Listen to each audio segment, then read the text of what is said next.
చెప్పున్నాను అంత అయిపోయింది. కసాపురం పోయింటే ఇట్లా ముత్యాలమ్మ దగ్గర పోతే సంతానం లేకుండా అవుతాయి అనే దానికోసం మీ దగ్గరకు వచ్చినాను. ఖచ్చితంగా అవుతాయి అని చెప్పినారు. దానికోసం ఇక్కడికి వచ్చినాను. 10 లక్షలు పెట్టినాను.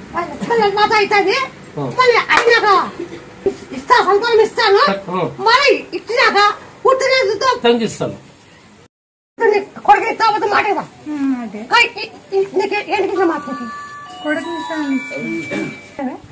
కడకపోతుంటే అందరితో ఇప్పించుకొని రూపాయి ఇచ్చి అందరితో ఇప్పించుకొని అంటే కడుపు తిరుగుకొని తెస్తే బాగుంటే కొడుకు ఇస్తానని మాట ఇచ్చినా తీసినాం. ఇప్పుడు ఏమన్నా నేను ఎలా పోతున్నా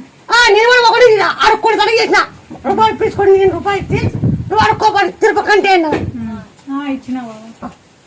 నీకే నమ్మకమే? నీ మీద నమ్మకం ఉంది. నాకు ఎట్లా నమ్మకం ఉంది? ఇద్దరు కౌలు